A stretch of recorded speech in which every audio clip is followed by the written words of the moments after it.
중고의 옛 역사를 찾아 떠나는 인문학 여행 역사잡담 도봉 4회 시작합니다.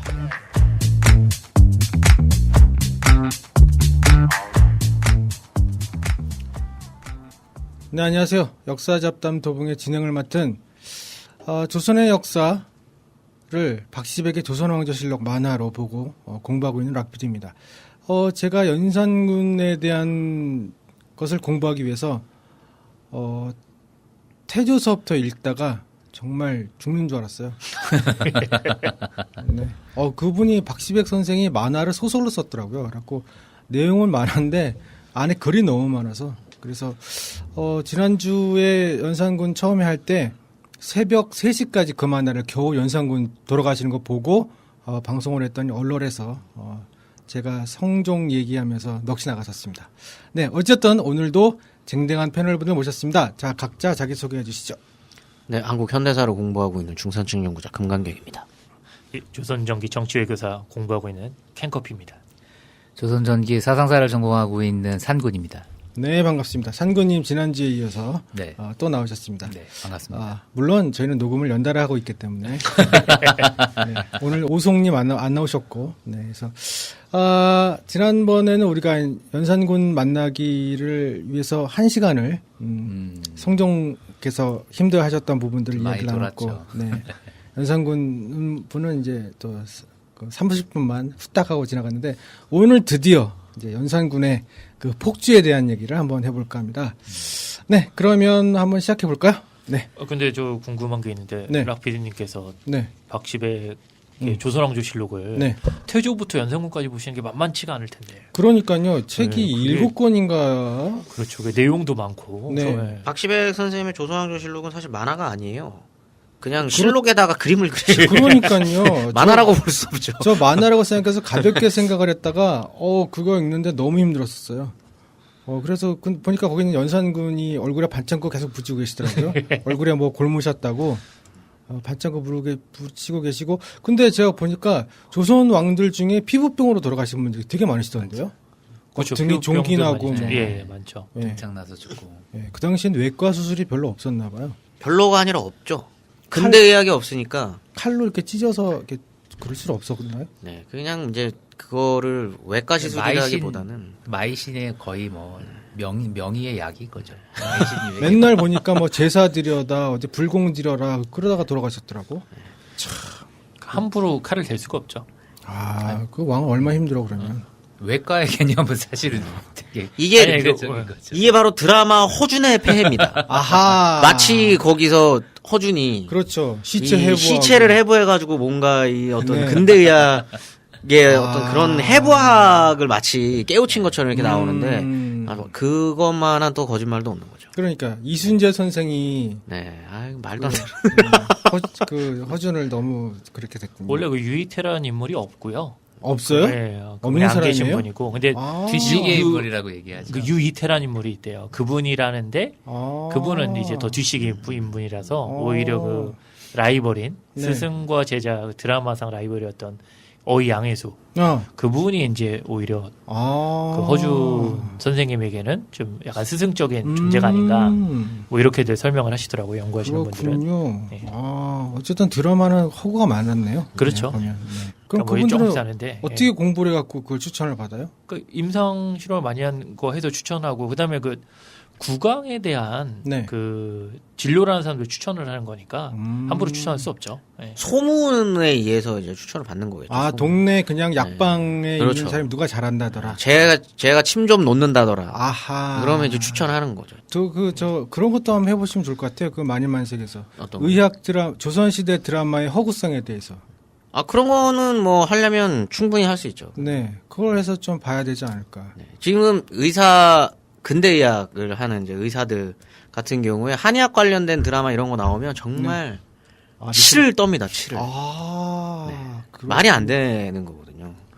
그때 무슨 의학적 정답이라 할 것이 어디 있겠었어요. 그때 다 그냥 각자 자기가 진료받던 경험에 의해서 하는 그럼 건데. 동의보감이 정통 의학서가 아닌가요?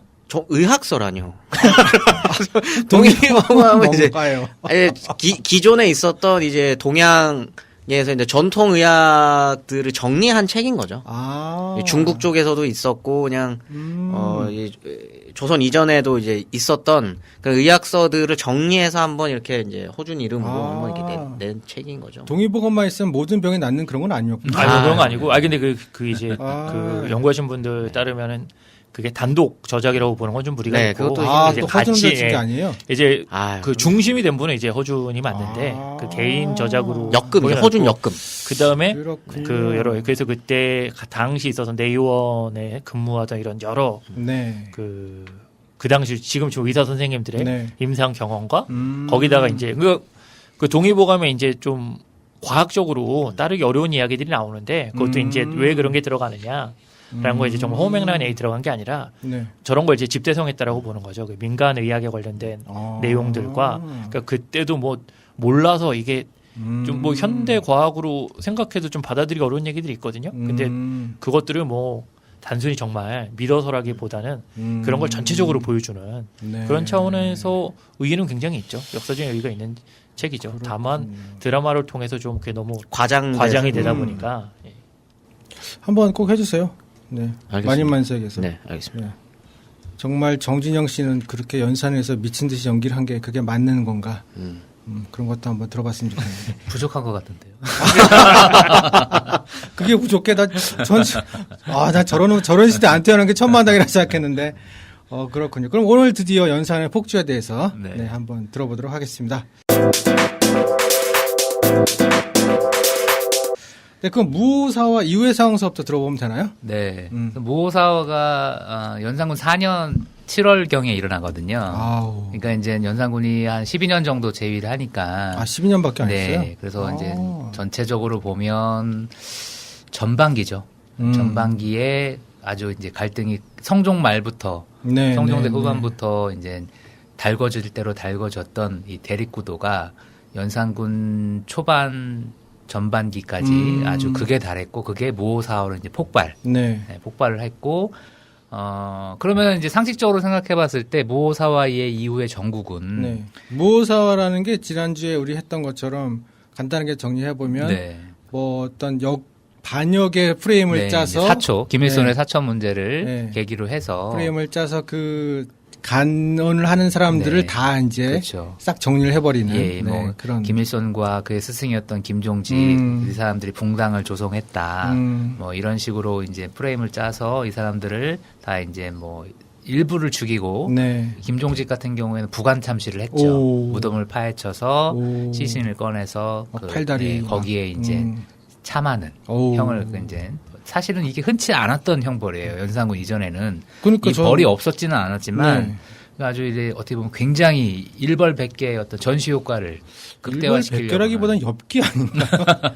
근데 이 정도는 이제 약과입니다. 이후에 갑자사화기에 벌어지고 있는 연산군의 어떤 그런 행태들과 비교해 봤을 때는 시작에 불과한 것이고요. 그래서 무호사화로 인해서 큰 흐름에서는 이 청여직과 대간의 날선 얘기를 꺾기는 했어요. 그래서 언론이 한번 진행이 되면 기본이 3개월, 많으면 5개월 동안 같은 안건에 대해서 사직을 반복하고 사직을 하면은 낼름 그 사직을 접수를 하면 안 돼요. 그러니까 사표를 내면? 네. 왜냐하면 말씀드렸듯이 언관들이라고 하는 존재는 군주를 바른 정치로 이끄는 간언을 하는 사람들이잖아요. 일종의 역할 분담을 하고 있는 거예요. 이 왕은 들어주는 역할, 이 간쟁하는 신하들은 시비를 가리면서 비판하는 역할. 이렇게 하다 보니까 왕이 이 사람들의 비판을 받아들이지 않으면 어떻게 보면은 더 강경한 제스처로서 사직을 하잖아요. 나 그만두겠어? 왜 저희들의 말을 안 들어주십니까? 지난번 말씀하셨을 때 이러이러한 발언은 저희를 모욕한 발언입니다. 대가는 일반 관원들과 달리 군주에게 시비를 전달하는 존재이기 때문에 저희들은 자리에 있을 수 없습니다라고 해서 피혐을 해요. 피혐이라고 하는 제도가 있어요. 그 혐의를 피한다라고 해서 이제 일종의 사직을 하는 거예요. 그럼 왕이 이거를 낼름 받으면 왕이 바른 정치를 싫어하는 사람이 되는 거죠. 그러니까 이걸 받으면 안 돼요. 그래서 굉장히 싫지만 이걸 만류를 합니다. 현실 여건상 어쩔 수가 없다. 그러니 너희들은 물러가서 업무를 봐라. 이렇게 하면 이런 거를 계속 계속 되풀이를 하는데 심지어 연산군 발언 가운데는 패비 때는 100번을 했다고 얘기가 나와요. 니네들이 지난번에 사직을 100번이나 했잖아. 뭐 이런 식으로. 근데 이게 과장이 아닌 게 제가 한번 다 이렇게 카운트를 해봤어요. 카운트를 해봤는데 네. 그걸 카운트를 해보니까 제 논문에 있습니다. 조선실록에 네, 저희 다 그 있나요? 덕성여대 그 논문집에 있습니다. 제가 제일 약한 게 이게 계산하는 건데. 이 덕성여대 논문집이 이게 많이 퍼지질 않아가지고 굉장히 안타까워. 이렇게 논문 홍보를. 네. 그러니까 사관원, 사원부, 홍문관을 다 합치면 네. 100회가 넘어요. 그러니까 이제 물론 이제 이런 것들을 다 액면 그대로 받아들일 수 아니 없는 그러면 부분이지만 그 세 군데서 따로따로 하는 거예요? 그럼요. 왕한테? 네. 그러니까 사관원에서 간원을 하고 사원 부서가 달라요. 부서가 다르고 그러니까 다 장도 다르고. 이야. 그러니까 그러다가 말을 안 들으면 이게 단계가 있어요. 사관원, 사원부 혹은 사원부, 사관원 하다가 안 들어주면 네. 양사. 사관원과 사원부가 합사를 해요. 합사를 해서 올리죠. 네, 네. 합사해서 이제 왕한테 간언을 해요. 그러다가 안 들어주면 홍문관 여기 가사에서 3사가 합사를 합니다. 이야. 이런 것들을 이제 부지기수로 반복했던 시간이 이제 무오사와 진짜 짜증날 것 이전까지.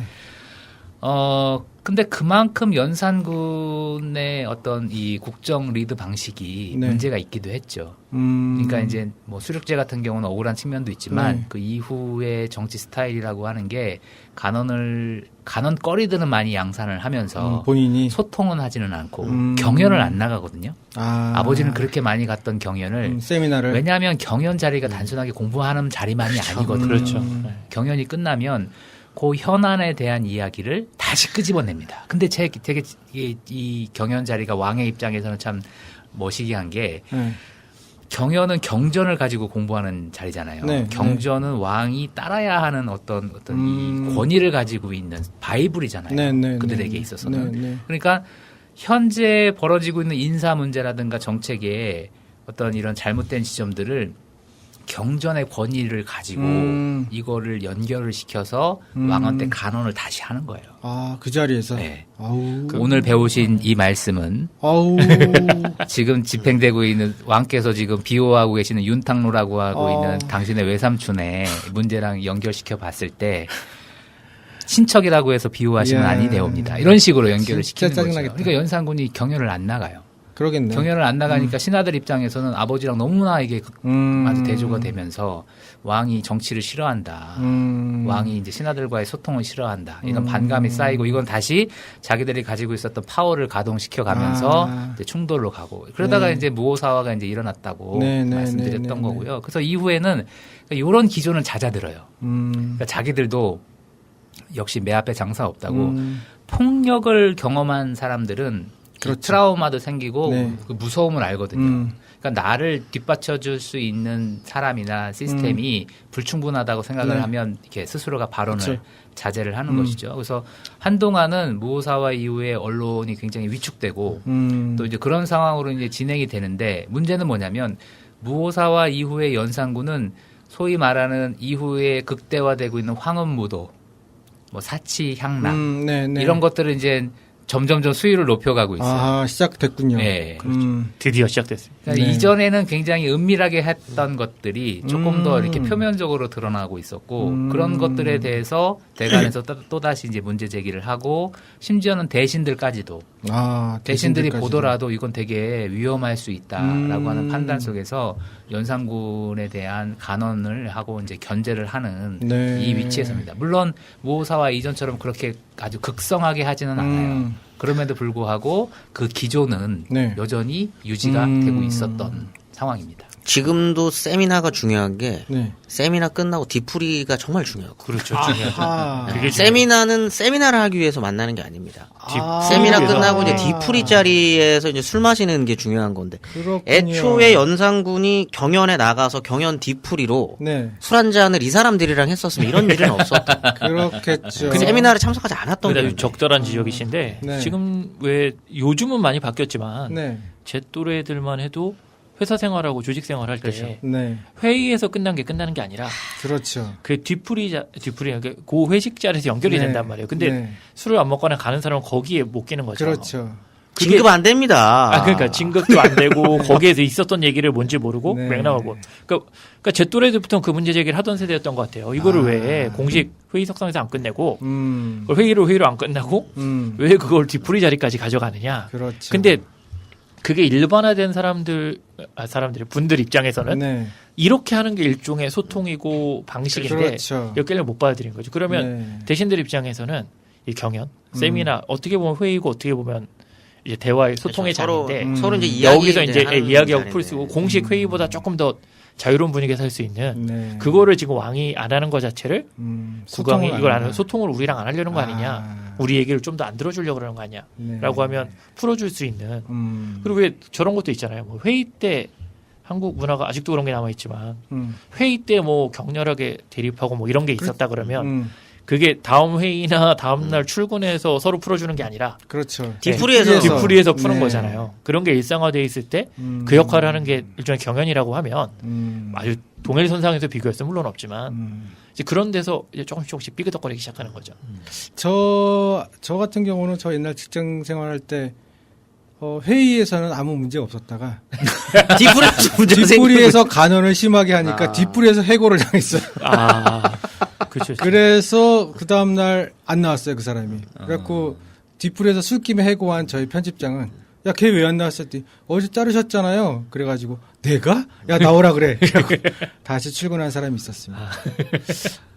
그걸 싫어했지 않았을까 싶은데요. 뒷부리 가서 더 얘네들이 날고 길지 않을까. 그럴 수도 있죠. 더 그런 그래서 경전을 가져와서 이야기하면 더 압박이 될 수 있죠. 톡 까놓고 얘기합시다. 술김에 뭐 이러면서 그러면 못 견뎠을 것 같아요. 근데 여기서 한 가지만 더 말씀드리면은 자꾸 이 대관들이 네. 이야기를 할 때 그 상군 선생님께서 계속 말씀해 준 것처럼 경연의 왕인 성종, 네. 조선시대 1등, 세종보다 훨씬 네. 많이 하신 네. 비교를 하는 겁니다. 그러니까 선왕께서는 안 그러셨는데 그렇죠. 선왕께서는 이렇게 했는데 근데 잘 아시겠지만 그게 아주 되게 대표적인 부작용을 할 수 있는. 부작용이죠. 네. 비교나 네. 옆집 그럼요.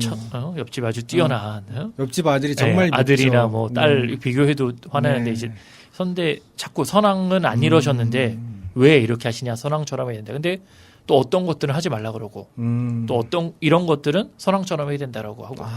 그러니까 여기서 이제 그 비교되는 것 자체가 네. 일단 사람이 비교되는 게 그렇죠. 좋지 짜증나죠. 않잖아요. 네. 근데 이제 그런 것들이 계속 나오는 거죠. 근데 이 대원들 입장에서는 계속 더 비교가 되는 거죠. 그렇죠. 너무 극단적으로 차이가 나버리니까. 근데 이런 데서 계속 풀어주는 중간고리가 없어져보다 그런 소통이 잘 안 되다 보니까 뭐 소통의 부재죠. 어떻게 보면. 네. 그러다 보니까 이게 이제 삐그덕 그런 거리는 것들을 거죠. 영의정, 좌의정, 우의정 이런 사람들이 좀 했으면 좋지 않았을까요?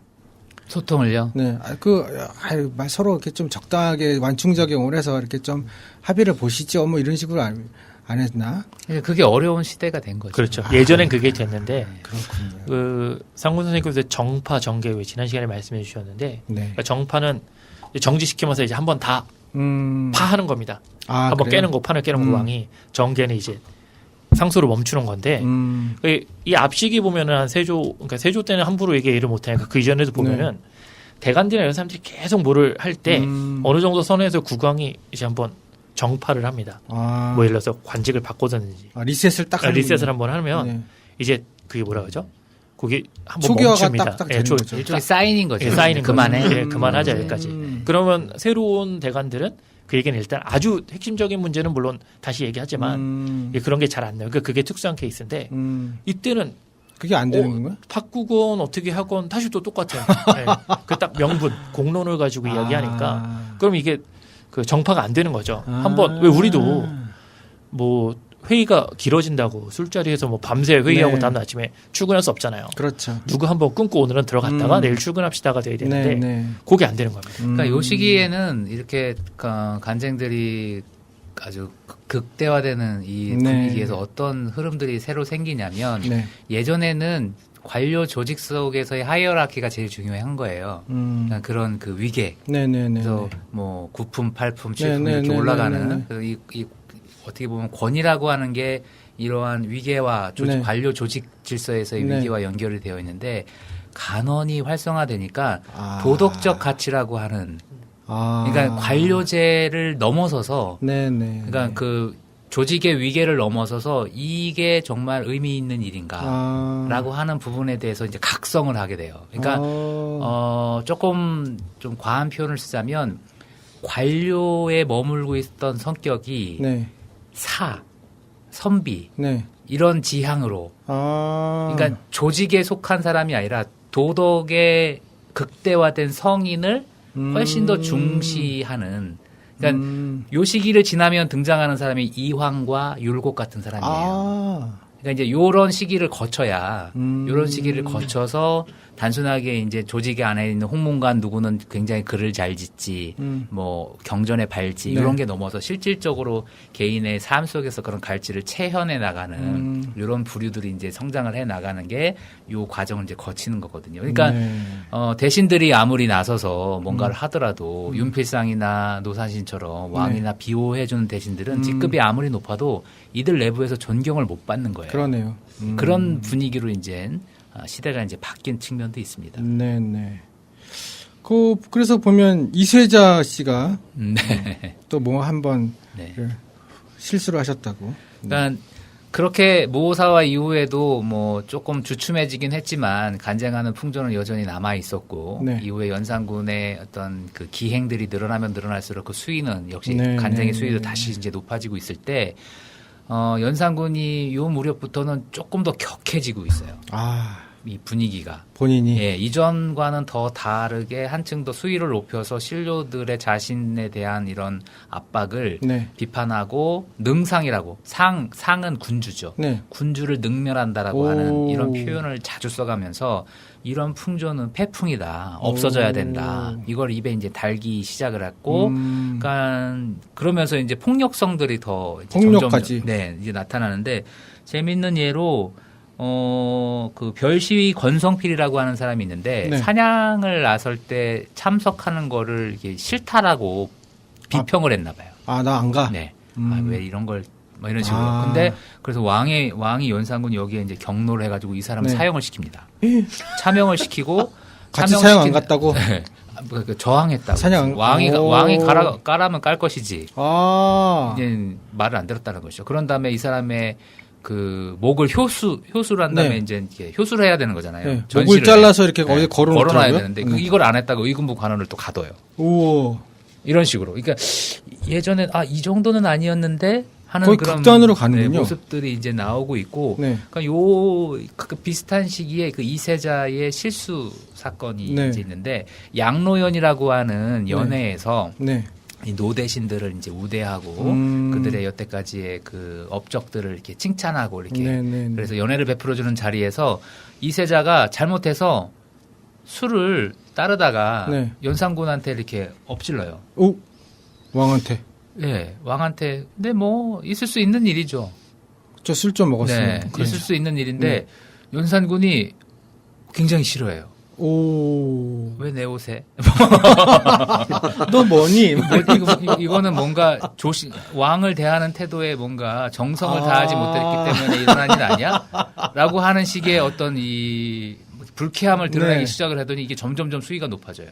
본인이 화를 못 참고. 네. 그래서 이세자가 이래서 유배를 가요. 오, 감정 조절 장애가 조심해야 있군요. 됩니다. 나중에 그 윗사람들한테 술 따르실 기회가 있으실 때는 쏟지 않도록 조심하시고요. 완전. 그래서 유배를 갔는데 네. 유배 가는 과정에서 연산군이 했던 말이 뭐냐면 대간들 네. 야 니네들은 그렇게 나에 대해서 사사건건 네, 단언을 네, 하는 네. 놈들이 네. 이세자가 나한테 했던 이 불경에 대해서는 왜 비판하지 않는 거야? 약간 드라마로 따지면 이게 스릴러적으로 그렇죠. 분위기가 네. 이제 서서히 이제 바뀌기 시작을 하면서 네. 정신병이 걸린 거죠. 네, 이제 그게 이제 그렇군요. 가동이 됩니다. 근데 이제 뭐 정신병이라고 볼 수만은 없는 게, 그 뭐 지금 연산군의 반응이 네. 이상한 지경으로 간 건 분명한데, 네. 그러니까 이 초창기에 대간들이 하던 역할 중에 하나가 이런 거예요. 뭐 한 태종 때나 뭐 이럴 때 보면은 네. 연회를 할 때 네. 어제 이 사원부가 기본적으로는 관리를 탄핵하는 거잖아요. 감찰하고 지켜보고 있는 겁니다. 연회 자리를. 네. 근데 어제 누가 이제 이제 그 뭐 좀 풀어졌다.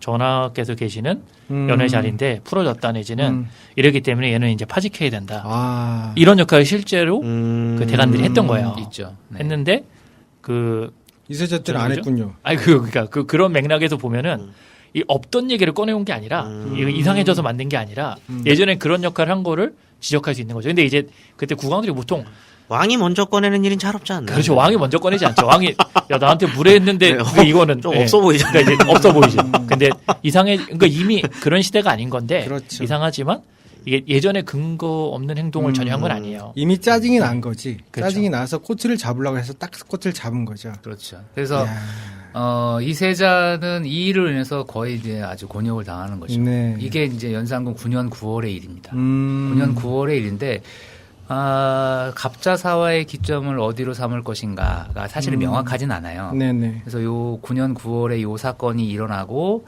그 이후로 가면 홍기달이라고 하는 사람이 홍기달. 그때 당시에 이제 경기도 관찰사를 네. 맡고 있는 이 사람도 뭐 아주 성종대부터 유명한 문장가이자 또 홍문관 관원이자 뭐 대신에 오른 네, 뭐 그런 네.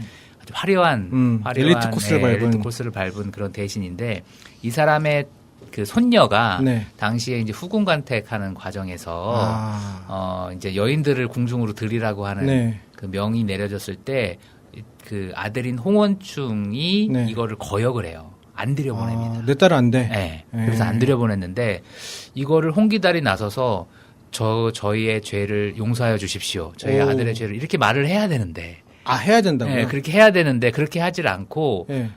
제 손녀가 병이 있어서 들여보내지를 못한 것이니 네네. 양해해 주셨으면 좋겠습니다. 보통 그렇게 얘기하지 않나요? 보통? 시중에? 사실이라고 하더라도 네. 이제 그 연산군이 바라는 대답은 저의 이러한 이 불손한 죄를 용서하여 주십시오.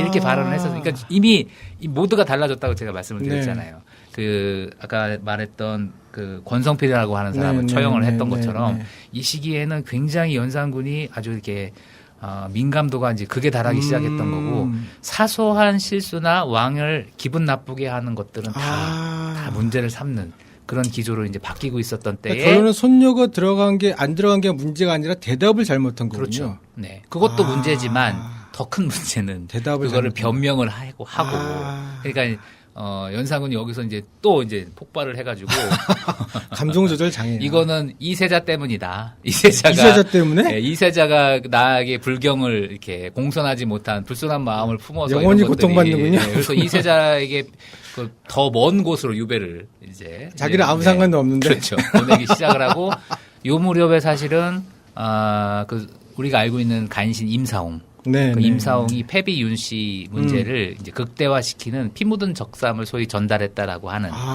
요거랑 같이 이제 맞물리게 됩니다. 그러면서 그건 뭔가요? 그 패비 윤씨가 네. 죽은 거에 대해서 네. 이제 알기는 알았는데 네. 폐위가 되어서 죽었다라고 하는 사실을 몰랐어요. 연산군은 즉위하기 전까지는. 근데 즉위한 이후에 외할아버지와 관련된 어떤 그런 기록들을 보다 보니까 네. 그러니까 자기의 그 양 외할아버지죠. 왜냐하면 연산군 어머니는 죽었고 네네네. 그리고 정현왕후가 연산군을 길렀거든요. 네네. 그러니까 정현왕후의 아버지를 외할아버지를 알고 있었는데 다른 사람이 나오니까 네.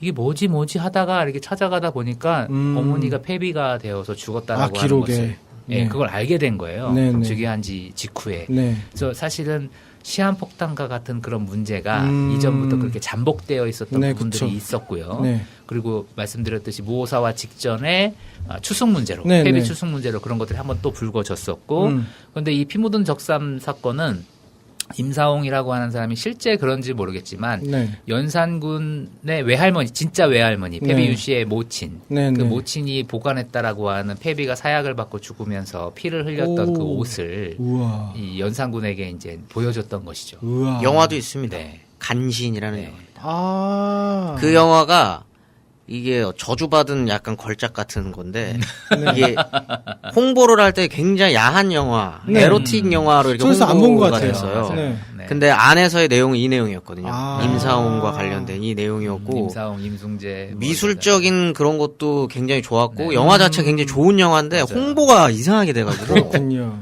마치 이게 에로 영화처럼 네. 이게 홍보가 되는 바람에 네, 그랬던 그런 것 영화는 같아요. 아니었습니다. 네. 이 시기를 다룬 영화예요. 그런 영화들이 있어요. 예전에 뭐 일본 영화 나라야마 부시코가요?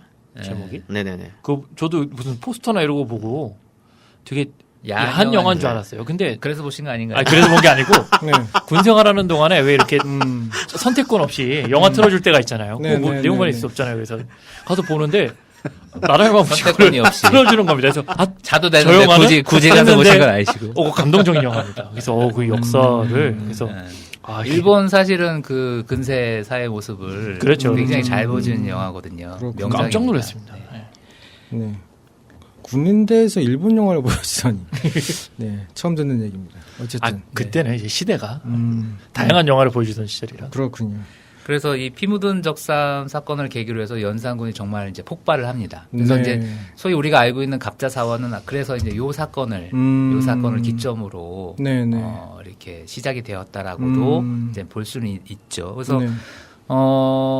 끔찍한 일들이 이제 본격적으로 일어나기 시작을 하는데 그 폐비가 되는 과정에서 관여했다라고 하는 엄 씨와 정 씨, 후궁, 네. 성종의 후궁, 네, 네. 직접 박살해서 죽이는 기록이 실록에 나와요.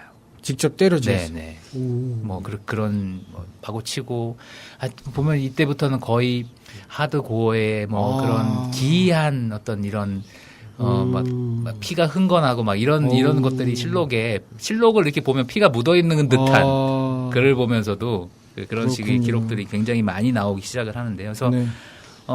패비 윤씨 문제가 이제 이렇게 계속 진행이 되는데 패비 윤씨 문제는 첫 번째로는 패비 윤씨 사건에 연관되어 있는 사람들을 모조리 색출을 해서 죽이거나 아니면 유배를 보내는 네. 그런 형벌로 이어지게 됩니다. 네. 그럼 이게 어떻게 가능했느냐? 그러니까 성종실록이 아주 요긴한 거죠. 그러니까 거기 기록에 다 있으니까. 실록에 그 폐위되는 과정, 사역이 내려지는 과정 이런 네. 것들이 굉장히 상세하게 나오거든요.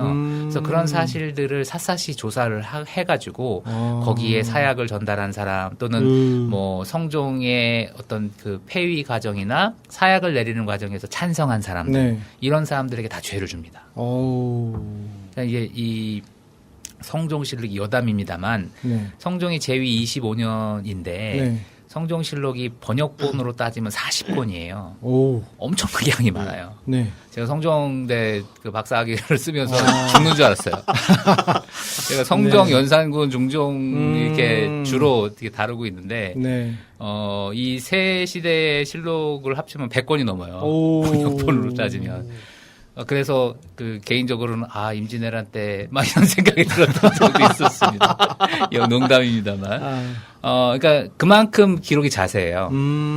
그리고 이제 아주 꼼꼼하고 네. 그러다 보니까 연산군으로서는 아주 활용할 수 있는 그렇군요. 자료가 충분한 것이죠. 이야. 그래서 근데 왜 성종실록부터 길어지겠습니까? 대관들이 말이 많아져요. 그렇죠. 그러니까 성종실록이나 이 중종실록 보면은 네. 대관들이 너무 말이 많아요. 같은 사안을 옛날에는 그 앞에를 전공한 제 입장에서는 임금 지그시 한마디 눌러주면 말하면 네. 이제 알아서 조금 개기는 척하다가 이렇게 들어가는 건데. 아니, 보통 이때는 임금의 말을 쫙 기록을 하고 대관들의 말은 뭐 그냥 별로 안 기록하는 게 아닌가요? 그렇지는 않은데 다 있습니다, 있는데 근데 그걸 다 기록하는 거예요? 그렇죠. 가급적 다 기록을 하는데 아. 특히 이제 더 얘기가 많아진 거죠. 상소도 이야. 많이 올라가고. 근데 이런 재밌는 많이 게 내고. 실록을 보실 때 물론 일반 대중들의 실록을 보시기도 하겠지만 네, 네, 네. 인터넷에 다 있으니까. 연구자들도 실록을 보면 그게 다 대화체로 다 편집이 되어 있거든요. 아, 그래요? 그렇죠. 그래서 실제로 대화인 줄 알아요. 근데 그렇지 않아요. 왜냐하면 그렇죠. 대부분은 다 네. 문서 행정이에요.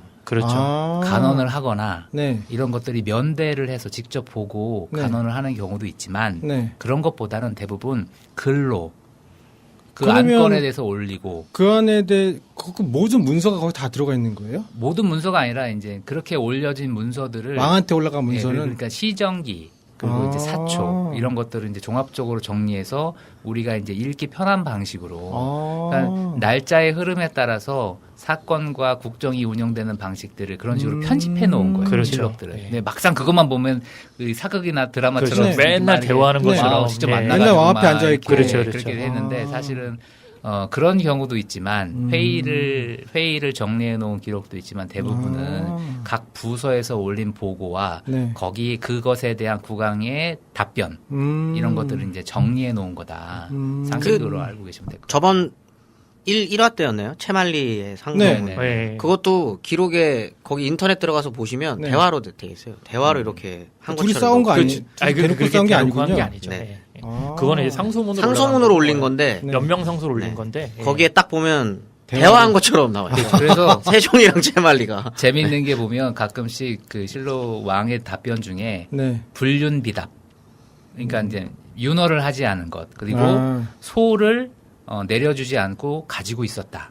머물게 했다. 이거는 이제 그 답변을 안 해준 거예요. 네. 거부의 표시이기도 하고. 음. 그러니까 이제 이런 것들을 통해서 이제 정황들을 엿볼 수 있는 거죠. 왕하고 신하들이 모여서 항상 대화를 한 게 아니라 이거는 문서로 서로 주고받은 것들을 나중에 실록에서 같은 사안을 놓고 이제 정리하면서 마치 서로 대화를 한 것처럼 이렇게 그래서 그 편집을 한 거다.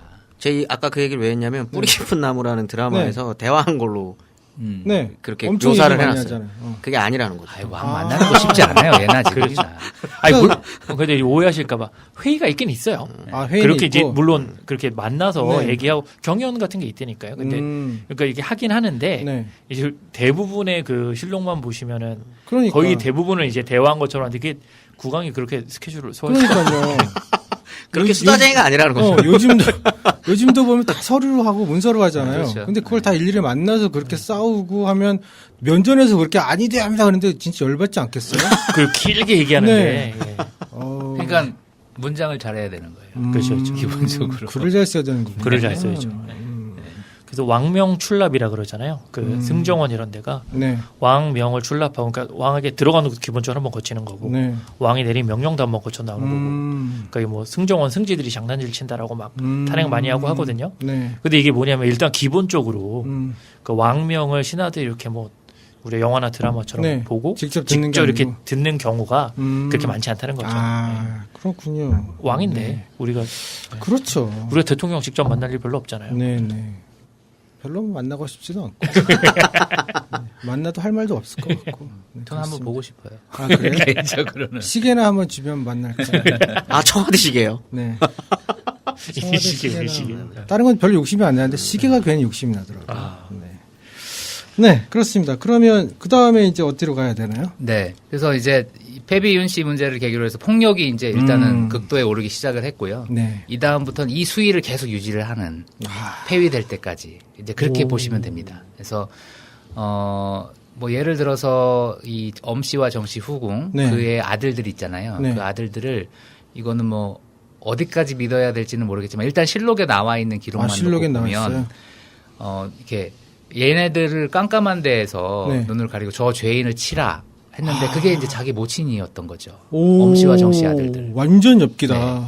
그리고 근데 얘는 아니까 그 중에 한 친구는 아니까 이제 차마 때리지는 못하고 모르는 애는 마구 명령대로 진짜로? 이렇게 하고 오. 그리고 이제 그 엄씨와 정씨의 시신을 찢어서 젖을 담근 다음에 산에 이렇게 흩트리는 그런 기록도 있고요.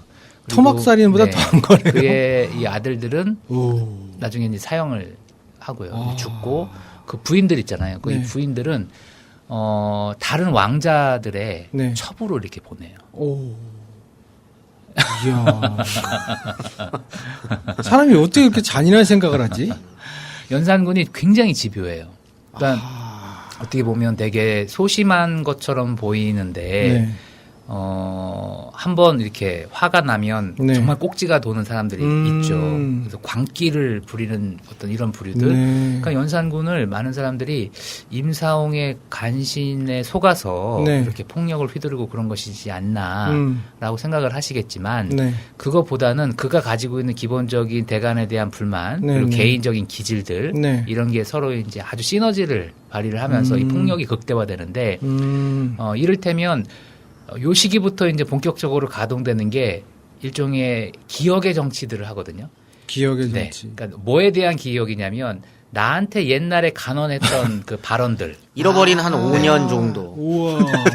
그런 내가 것들을 숨지게 이제 살던. 기억을 해내요. 기억을 해내고 그때 그거 누가 그런 얘기 하지 않았어? 라고 하면은 이야. 이제 뭐 이제 슬슬 이제 짜잔 하면서 이 공포가 이야. 이제 들기 시작하는 이제 이 시기에 연산군은 그 정치의 어떤 헤게모니를 장악하는 방식이 공포 정치를 통해서 폭력을 극대화하면서 네. 신료들에게 니네들 왕을 능멸한 죄가 얼마나 이게 그 끔찍한 죄인지를 내가 네. 한번 보여주겠어라고 하는 것도 실제로 몸소 보여주시기 시작하셨던. 그러면 그 전까지 이 갑자사화나 네. 갑자사화 전까지는 본인이 원래 성격이 있었는데 꾹 참다가 네네. 뭔가 꼬르트를 잡아서 이걸 네. 본격적으로 발현을 한 건가요? 아니면 사람이 살짝 미친 건가요? 그래서 이제 그 패비 윤씨 때문에 연산군이 광인이 됐다. 보통은 이렇게 생각하는 네. 경우들이 많은데, 네. 그렇게, 저는 그 의학 지식이 없어서 네. 이거를 진짜 정신과 의사한테 보여주면 어떻게 네. 이제 그분들은 해석을 하실지는 모르겠는데, 기본적으로는 그런 그 꼼꼼하고 소심했던 성격이 네. 이제 어떤 때를 만난 것이지 않나. 그러면서 여러 가지 것들이 이제 복합되면서 폭력과 광기가 이제 이야. 분출됐던 것이지 않나. 그래서 저는 미쳤다고 생각하진 않아요. 왜냐하면 그러세요? 끝까지 집요하게 기억을 해내고 네. 자신의 군주로서의 권위를 회복하고 드러낼 수 있는 방법이 무엇인가라고 네. 하는 거에 대해서 이리관지하게 계속 가요. 연산군이. 그러니까 이렇게 기억을 해내죠. 그러면 네. 그 사람을 잡아다가 이제 처벌을 하죠. 네. 그의 가족을 연좌시켜서 처벌을 하죠. 네. 이런 것들을 계속 해나가는 거예요. 계속 해나가면서 제도에 대한 그 폐지들을 이제 시도를 합니다. 그래서 파괴를 하거나. 네. 네. 결국은 사원부, 사관원, 홍문관 다 폐지돼요. 사원부 같은 경우에는 이제 사관원과 홍문관은 폐지되고 사원부는 남겨두는데 네. 사원부는 일종의 감찰기구로 활용할 수 네, 있거든요. 네, 그러니까 네. 사원부는 사실은 성격이 그 두 가지 성격이에요. 하나 군주권이 강하면 감찰기구로서 활용할 수가 있어요. 네. 하지만 군주권이 약하면 이게 간쟁기구로서 활용이 되는 거고요. 그러니까 요 사원부는 감찰기구로 이제 전환을 시켜서 그래서 이제 활용을 하기도 하고 그다음에 간언하는 것들을 다 없애고 경연도 폐지하고 뭐 이런 식의 제도 변화들을 이야. 적극적으로 이제 추진해 나가고 있었던 거죠. 사람 성격 참 이상하네. 그래서 그 이세자나 홍기달 그 문제가 연루됐을 때의 사안들은 네. 그 앞에 한 100여 년 있잖아요. 네. 조선이 건국하고 나서 네. 거기서 비슷한 사례들을 찾을 수가 있어요. 국왕 앞에 국왕들이 이런 걸 문제 삼아서 신하들을 네, 네, 제압한 네. 사례들을 찾을 수가 있는데 네. 2단계가 넘어오면은 네.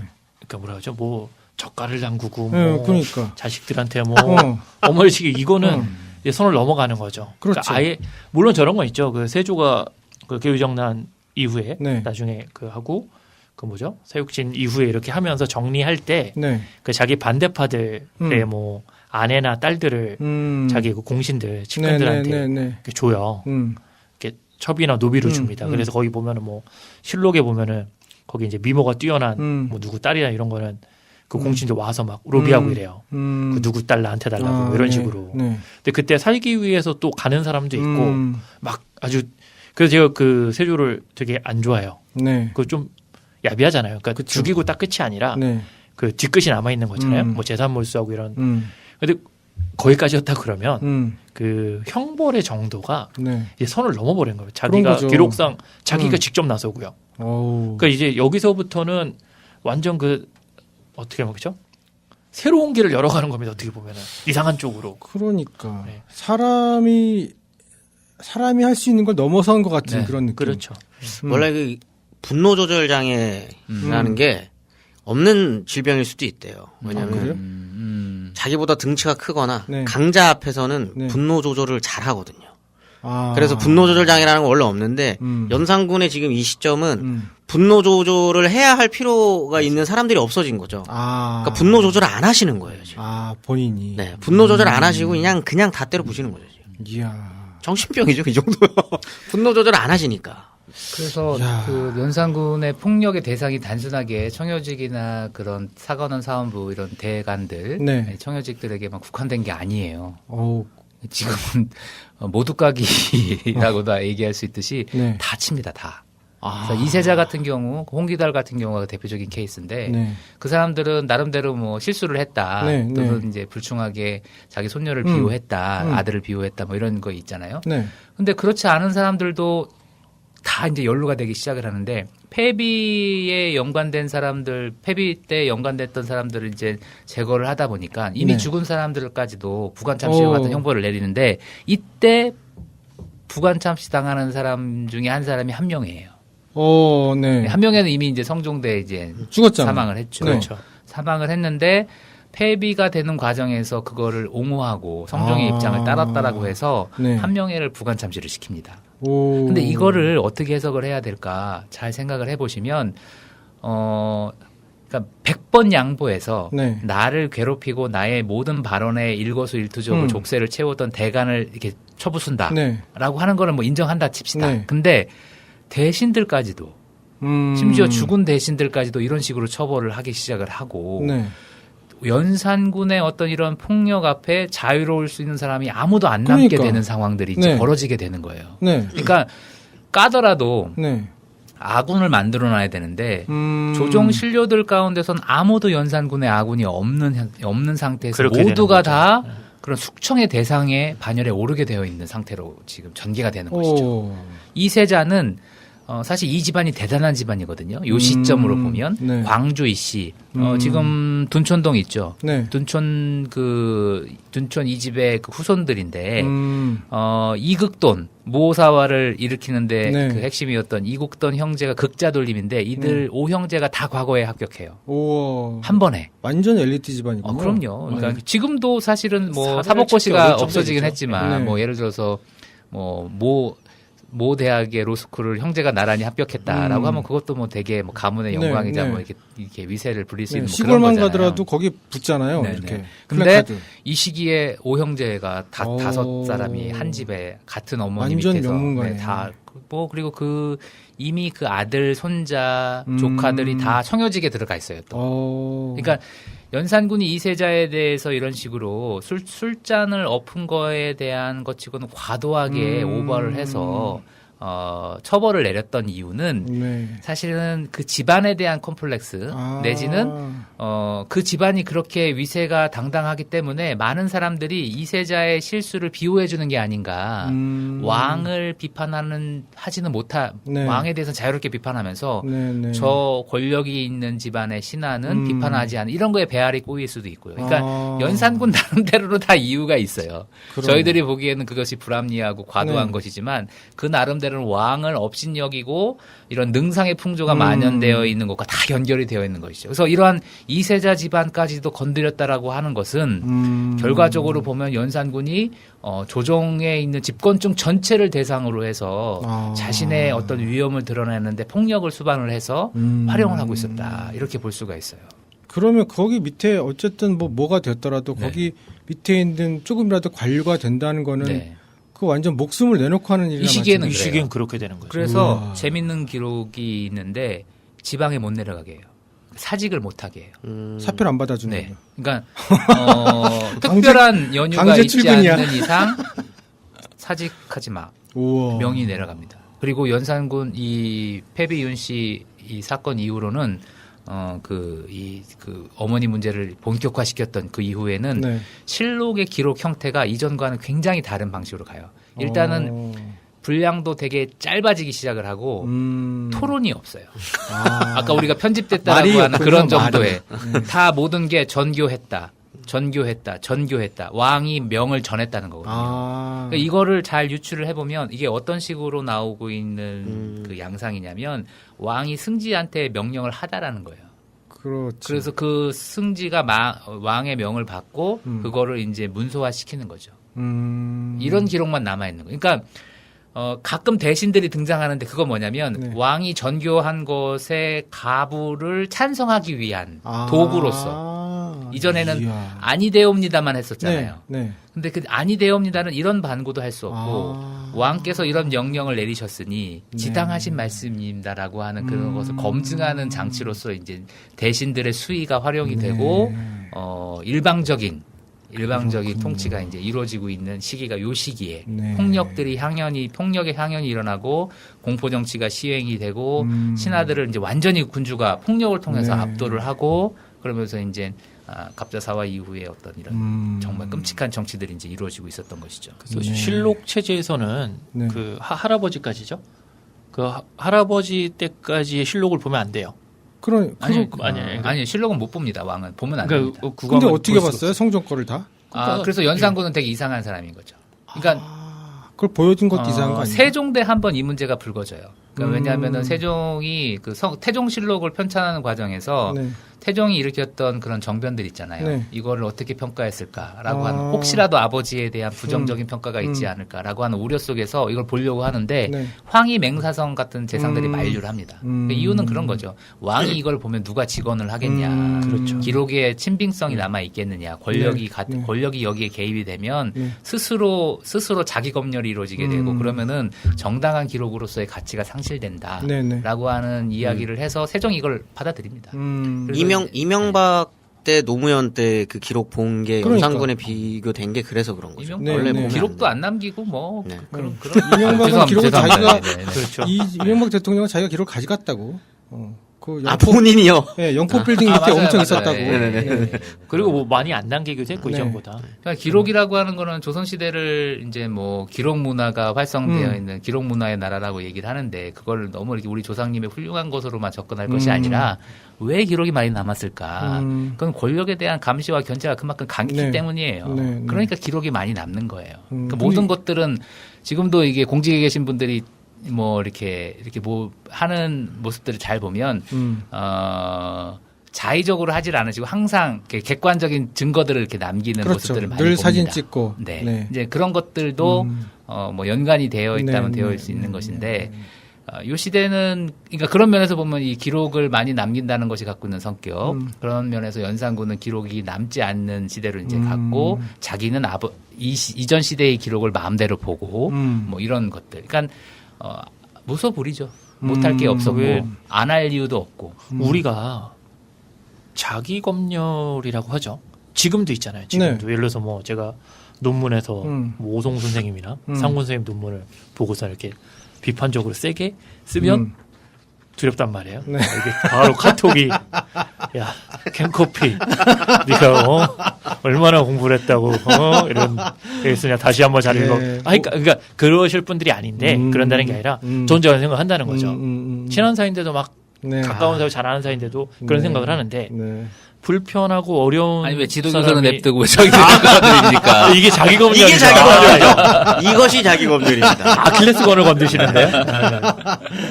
그래서 그런 게 있는데 네. 이때 이렇게 해서 완전히 뭐라 하죠?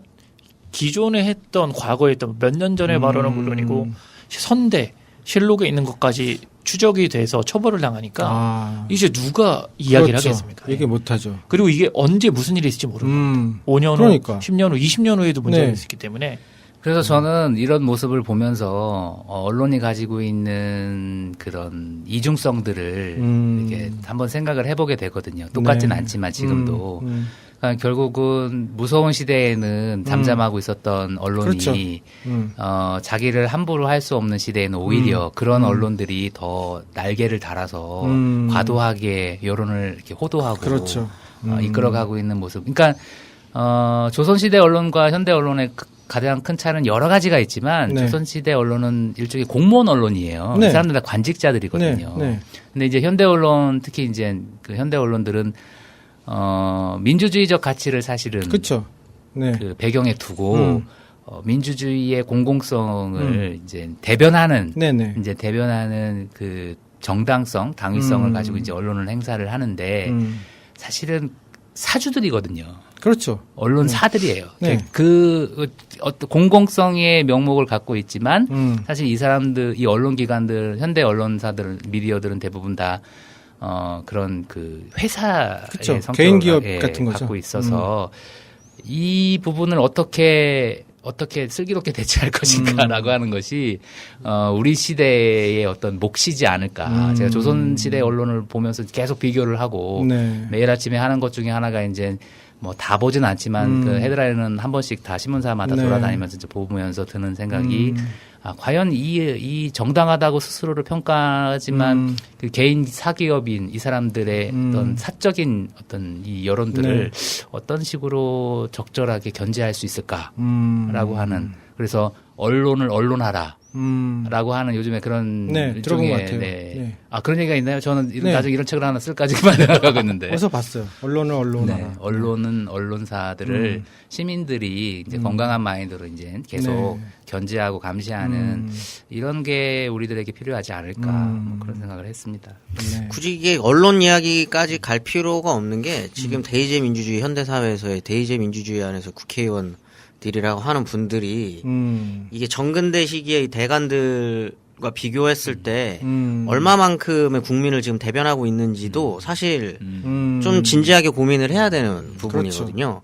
왜냐면 물론 여기 이때 양반들의 숫자와 뭐 이런 그래서 이들이 지금 백성의 얼마만큼을 대표하고 있는지 여기 네. 있는 유생들이나 이런 사람 합친다고 하더라도 그거와 비교할 수 있을지는 모르겠지만 사실 지금 국회의원들이 항상 얘기를 할 때 입에 달고 사는 게 이게 국민의 뜻이다라는 네. 이야기를 대변하는. 민의를 대변하는 네. 거다라고 하는데 사실 뭐 투표율 비교한다고 하더라도 투표율의 비례를 하고 그 안에서 이제 한 30% 정도 중반대를 받으면 이제 국회에 당선이 되는 거거든요. 네. 그러니까 한 지역과 안에서 한 지역의 지역과 안에서 거기에서 이제 한 10몇 프로 정도의 사람들의 표를 받은 사람들이 뿐인 거예요. 그렇죠. 네. 근데 이 사람들이 얘기를 할 때 입에 달고 있는 민의를 대변한다라는 말이 과연 조선시기의 성리학적 바탕에 두었었던 대관들이 이것은 백성들의 뜻입니다라고 하는 것과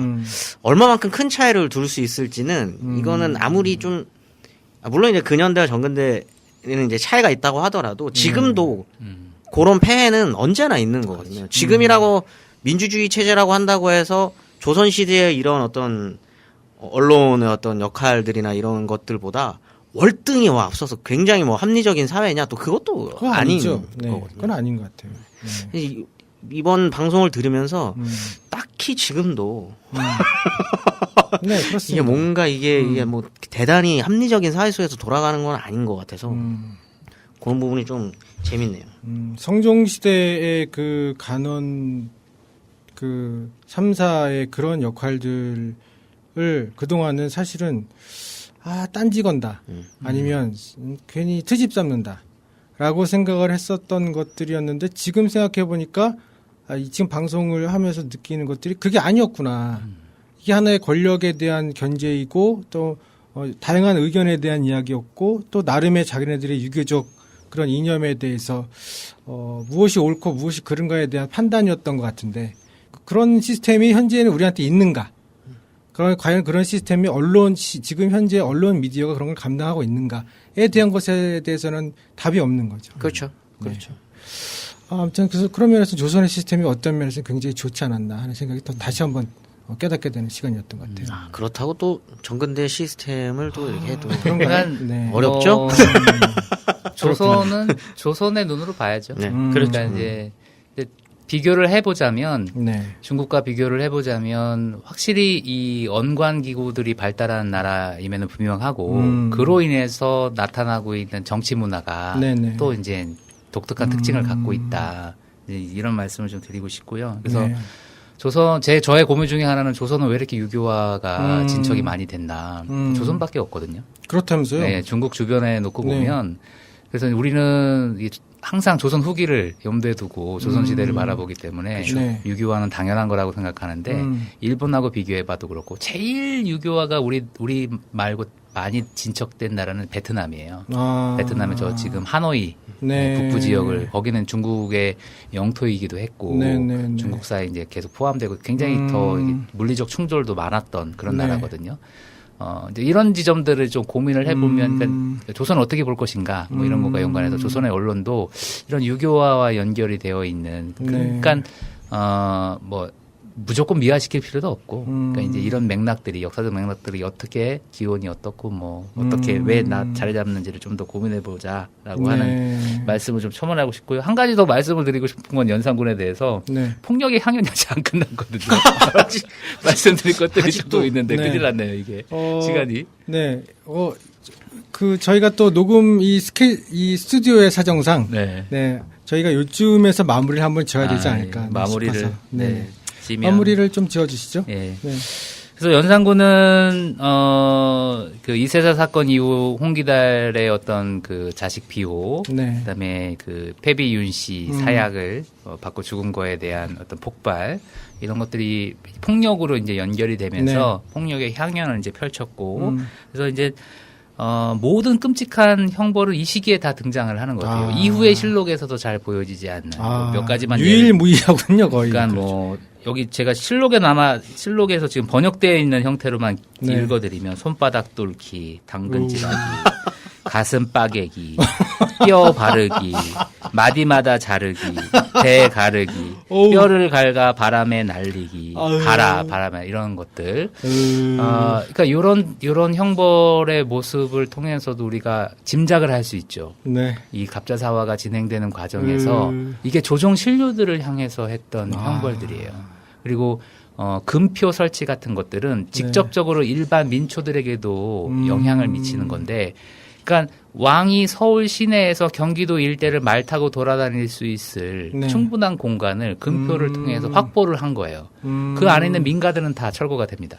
보상을 해준다고 하지만 보상이 되겠습니까?